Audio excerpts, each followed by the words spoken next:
was rumored to be about 300 feet. One night after her family went to bed, Frances took the rowboat out, planning to find a quiet spot in the middle of the lake, lay on the bench of the boat, look up at the sky, and maybe write in her journal. So she left the shore, rowed for about 20 minutes, and when she felt satisfied that she was over the lake's deepest spot, she lay down on the bench and looked up at the night sky. The stars were very bright, and the aurora borealis was shimmering like a neon lasso. She was feeling very peaceful. Then she heard something strange. It was like a knock. She sat up, guessing that the boat had drifted to shore and run aground, but she looked around the boat and she was still a half a mile from shore. She leaned over the side to see if she'd hit anything, but she saw nothing. No log, no rocks. She lay back down. She told herself it could be any number of things: a fish, a turtle, a stick that had drifted under the boat. She relaxed again and soon fell into a contented reverie. She had just closed her eyes when she heard another knock. This time it was louder, a crisp, like the sound of someone knocking hard on a wooden door. Except this knocking was coming from the bottom of the boat.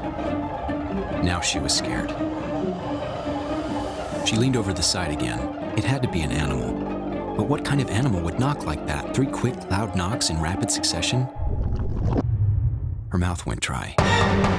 She held on to each side of the boat, and now she could only wait to see if it happened again. The silence stretched out. A few minutes passed, and just as she began to think she'd imagined it all, the knocks came again, but this time louder. She had to leave. She lunged for the oars. She got them in place and began rowing. The water was very calm, so she should have made quick progress. But after rowing feverishly, she looked around, and she realized that she wasn't moving at all. Something was keeping her exactly where she was. Again, she tried rowing. She rowed and rowed on the verge of tears, but she went nowhere. She stopped. She was exhausted. Her heavy breathing filled the air. She cried. She sobbed. But soon she calmed herself again, and the boat was silent again for 10 minutes. Then 20. Again, she tricked herself into thinking she'd imagined it all. But just like before, just when she was beginning to get a grip on herself, the knocking came again, this time as loud as a bass drum. The floorboards of the boat shook with each knock. Now she was so shaken, she started making questionable decisions. The first was to lower one of the oars into the black water, trying to feel if there was some landmass, even some creature she could touch. As soon as the oar broke the water surface, though, she felt a strong, silent tug at the other end, and the oar was pulled under. She screamed. She jumped back. And now she had no options.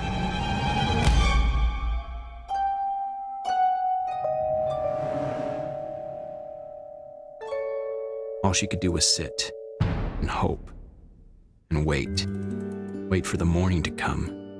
Wait for whatever was going to happen. The knocking went on through the night. She passed the time writing in her notebook.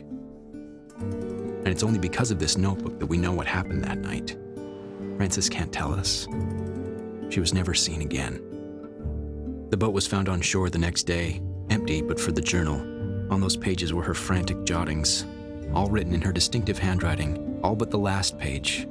When the journal was found, that page was still wet, and on it were 4 words, looking as if they'd been written quickly with a muddy finger. They said, "I did knock first,